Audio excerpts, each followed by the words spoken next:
एक गांव था जिसमें हरिराम अपनी पत्नी शांति के साथ रहता था। दोनों एक दूसरे के साथ खुश थे। उनके पास सारी सुख सुविधाएं थीं।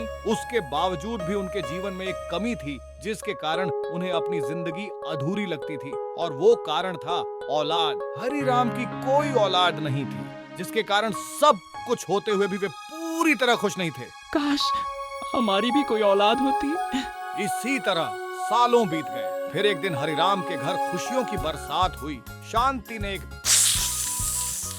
जब बच्चा पैदा हुआ, सब डर गए। वो बच्चा इंसान नहीं, एक सांप था। एक जीता जागता सिस करता हुआ सांप, और सांप के बच्चे को देखकर सब डर गए। अरे ये क्या हो गया शांति? सांप जन्मा है इस घर में? इसे बड़ा होने से पहले मार डालो, कल को किसी को काट लिया तो। पर बच्चा तो आखिर बच्चा होता है। शांति का प्यार अपने बच्चे के लिए जरा भी कम नहीं था। चाहे सांप हो या इंसान, मेरी कोख से पैदा हुआ है, यही मेरा बेटा है। मैं इसका पालन करूंगी बिना किसी डर के।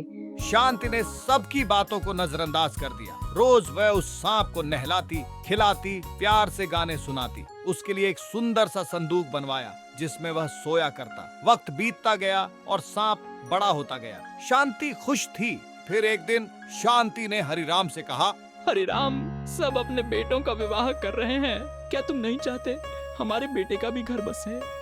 पागल हो गई हो क्या? वो सांप है, किस बाप की बेटी उसके साथ शादी करेगी? ये हमारा बच्चा है, किसी बात में कम नहीं। अगर तुमने इसकी शादी नहीं करवाई तो अच्छा नहीं होगा। मैं अपनी जान दे दूंगी, पर शादी तो करा के ही रहूंगी। हरिराम ने हार मान ली और अपने बेटे के लिए एक लड़की की तलाश में निकल पड़ा। हर गांव गया, सबने उसका मजाक उड़ाया, और एक दिन लड़की की तलाश में घूमते हुए वह विनोद के गांव आ गया और उससे मिला। अरे हरिराम, इतने सालों बाद बताओ यहाँ कैसे आना हुआ?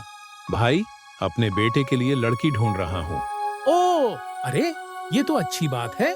अपनी बेटी से करवा दूंगा शादी। पर मेरा बेटा? पर वापसी का अब कोई सवाल ही नहीं।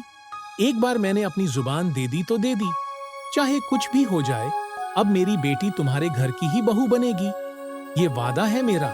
विनोद ने हरिराम की पूरी बात सुने बिना ही उसे वचन दे दिया। पर हरिराम एक अच्छा इंसान था। उसने फिर भी विनोद को अपने बेटे की सच्चाई बता दी। भाई, मेरी बात तो सुन लो। मेरा बेटा कोई साधारण इंसान का बेटा नहीं, बल्कि एक सांप है।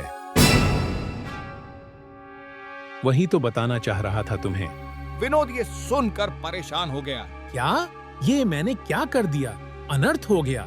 हरिराम की बेटी गौरी ने ये सब सुन लिया था, और वो किसी भी हाल में अपने पिता के वचन को टूटने नहीं देना चाहती थी।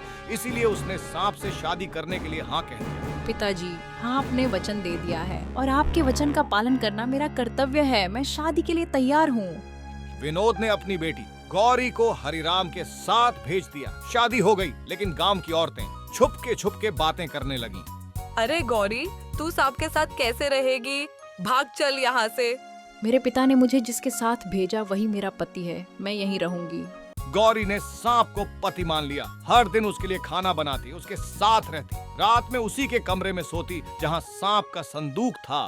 फिर एक रात जब गौरी सो रही थी, तभी उसे कुछ आवाज सुनाई दी, और जैसे ही उसकी आंख खुली तो वह डर गई। उसके पति की तरफ एक नेवला बढ़ रहा था, पर इससे पहले कि नेवला उसके पति पर हमला करता, गौरी बीच में आ गई। रुको, ये मेरा पति है। तुम इसे मेरे रहते हुए नहीं मार सकते। ये मेरा शिकार है, इसे मेरे हाथों से कोई नहीं बचा सकता। पर इन्हें मारने से पहले तुम्हें मुझे मारना होगा, तभी तुम मेरे पति तक पहुंच सकते हो, वरना चले जाओ यहाँ से। गौरी सांप और नेवले के बीच अटूट दीवार बनकर खड़ी हो गई। वो अपने पति की रक्षा के लिए अपनी जान भी देने को तैयार थी, और फिर जो हुआ वो देखकर गौरी दंग रह गई। नेवले ने अचानक से अपना रूप बदला और एक चीन का रूप ले लिया।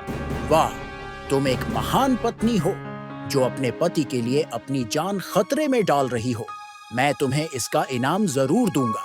चीन ने अपने जादू से गौरी के पति को सांप से हमेशा के लिए इंसान बना दिया। गौरी ये देखकर खुश हो गई। उसका पति अब सांप नहीं, बल्कि एक सुंदर नौजवान था। धन्यवाद गौरी, तुम्हारी वजह से मैं शाप मुक्त हो पाया।